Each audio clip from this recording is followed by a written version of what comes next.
안녕하세요. 경매대망입니다. 오늘 살까요 말까요 사연이 와서 볼까 합니다. 여러분들도 관심 가는 물건이 있으시면 이렇게 영상과 사연을 메일로 보내주시면 제가 판단해서 결론을 말씀드리도록 하겠습니다.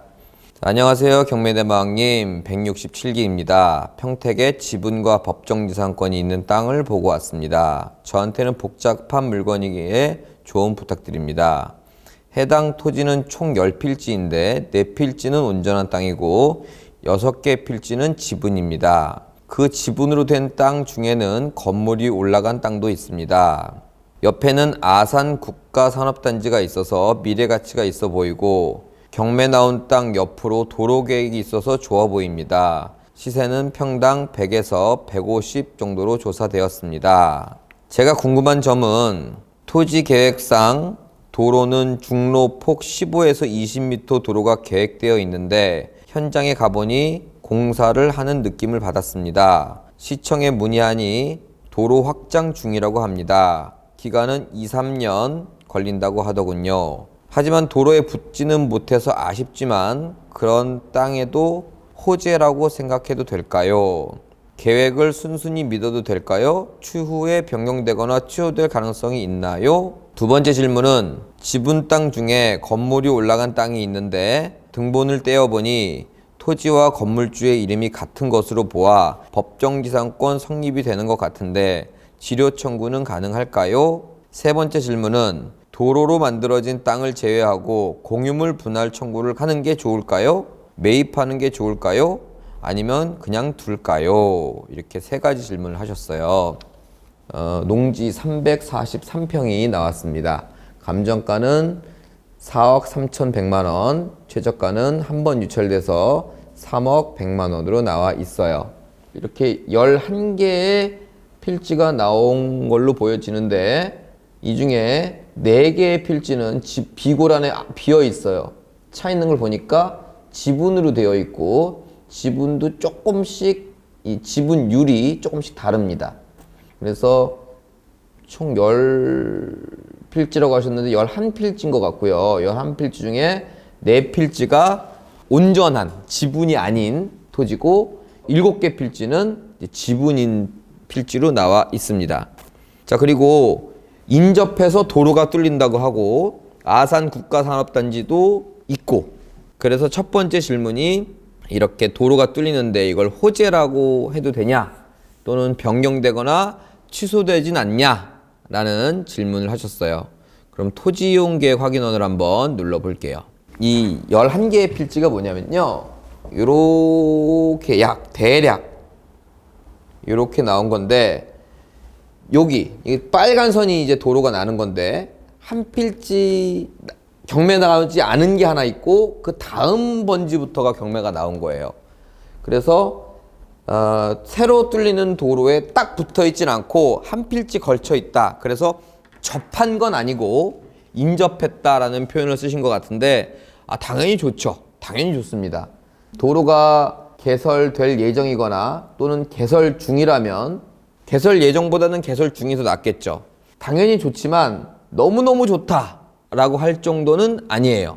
어차피 나에게 들어오는 도로는 일로 들어오는 거랑 이게 좀 길이가 짧아졌다, 그리고 지나가는 폭이 조금 넓어졌다, 이런 표현에서는 좋지만 뭐 어마어마하게 부동산의 가치가 상승된다라는 건 아닙니다. 하지만 좋냐 나쁘냐를 따졌을 땐 당연히 좋겠죠. 그 첫 번째 질문 중에 또 뭐가 질문이 있었냐면, 이 도로가 뚫리는데 이게 변경되거나 취소될 수 있는 가능성이 있냐. 물론 가능성은 있습니다만 제 개인적인 생각을 드리자면 지금 여기가 도로가 공사 중입니다. 공사 중이기 때문에 변경 취소에 대한 부분은 취소는 안 되고요. 변경이라는 건 도로 폭이 변경된다기보다는 제 생각에는 기간이 좀 늘어날 수 있다. 그래서 예를 들어 2021년 완공이라면 2022년 완공으로 사실 더 앞당겨지는 경우는 거의 없어요. 예산 부족이나 기타 이유로 좀 미뤄지는 경우는 있지만 어차피 날 도로다가 저의 첫 번째 질문에 대한 답변이었습니다. 두 번째는 건물이 올라가 있는 땅이 있는데 법정지상권이 성립할 것 같대요. 그러면 한번 볼게요. 자, 토지 등기를 보니까 첫 번째 소유자가 90년부터 소유하고 있었네요. 90년부터. 여러 명으로 넘어갔는데 바로 건물 등기를 볼게요. 여기 보시면 같은 이름의 소유자가 있죠. 그래서 일단 소유자는 토지와 건물이 같아요. 토지의 근저당은 지분이지만 2020년에 설정된 겁니다. 토지와 건물의 소유자가 과거에 같았다가 토지만 나중에 근저당이 설정되어 있기 때문에 전형적인 법정지상권 성립 가능성 있는 사건입니다. 자, 그러다 보니까 법정지상권은 성립이 되는데 지금 질문이 뭐였냐면 성립하는 것 같은데 지료는 청구가 가능합니까? 라고 질문하셨는데요. 네, 법정지상권이 성립을 하더라도 지료는 가능하니까 지료 청구를 하실 것 같으면 큰 문제는 없다라고 보시면 되고요. 자, 요런 건물이 올라가 있는 것으로 예상됩니다. 이 부분에 있어서는 이제 지료 청구를 하시면 될 것 같아요. 자, 그러면 3번 질문은 온전히 나온 땅과, 즉 지분이 아닌 땅과 온전한 땅을 제외하고 나머지는 공유물 분할 청구를 해야 되는지, 아니면 우리가 사들이는 게 좋은지, 아니면 그냥 두면 좋은지라고 하셨는데요. 저는 낙찰가 수준으로 살 수 있다면 사는 건 참 좋을 것 같습니다. 온전한 땅이 되니까.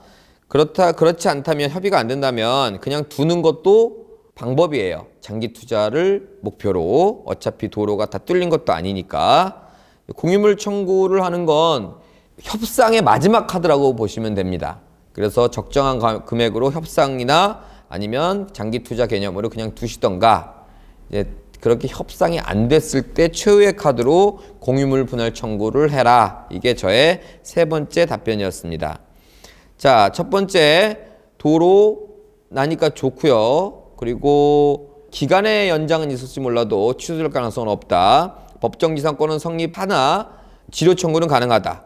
그리고 협상을 해갖고 매입을 하는 것도 좋고 그냥 두는 것도 좋은데 최악의 방법은 공유물 분할 청구 소송이다 라고 했는데, 결론은 이제 살까요 말까요가 답이 안 나왔어요. 자, 그래서 답을 드리기 전에 중요한 게 하나 있습니다. 지금 여기 질문에는 놓쳤는데 제가 지도를 한번 볼게요. 지금 이 조그만 소로가 넓어져서 우리 땅과 거의 붙다시피 했다. 이걸 나름 호재라고 보고 있고요. 그럼 여기서부터 이만큼 약간 기역자 모양의 땅이 나온 건데, 지금 빨간 부분이 온전히 다 나온 부분이고 나머지 부분이 지분으로 나온 부분입니다. 그런데 문제는 이 우리가 온전히 나온 이 땅이 도로와 접하지 않은 겁니다. 이쪽 도로도 접하지 않았고 이쪽 도로도 접하지 않았어요. 물론 지분을 통해서 들어올 수는 있습니다.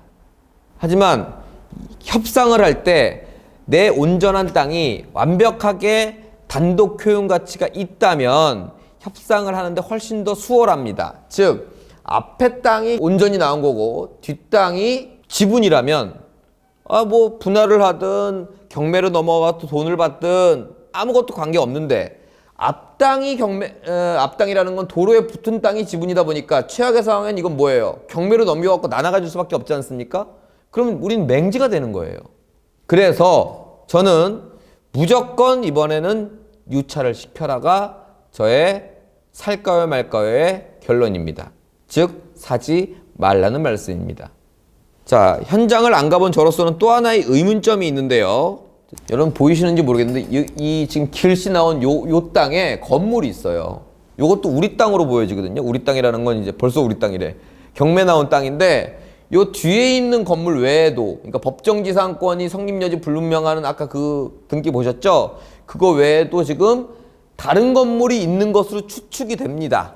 근데 그거는 소유자랑 관계없는 건물이다 보니까 아예 배제한 것 같이 느낌이 들어요. 이 항공사지만 보면.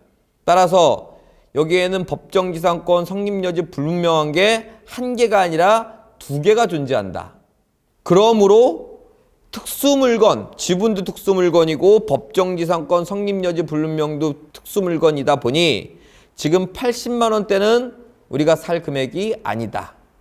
50만 원대라면 시세의 절반 이하고 이 특수물건에 대한 것을 감안할 수 있는 가격대이기 때문에 그때를 노려보자가 저의 결론입니다. 도로가 개설되고 지분 경매며 법정지상권이한 물건인데요. 이런 것들을 우리가 감안하고 산다면 시세보다 많이 싸야겠죠. 시세가 100에서 150이라니 저는 50만 원대에 입찰을 하는 걸 추천드립니다. 따라서 지금이 80만 원대거든요. 80만 원대에서는 살까요 말까요는 말까요로 결론 짓도록 하겠습니다. 참고하시고요. 여러분들도 입찰이 고려되는 물건이 있다면 메일 보내주셔갖고 저한테 도움을 받으셨으면 하는 바람입니다. 마치겠습니다. 감사합니다.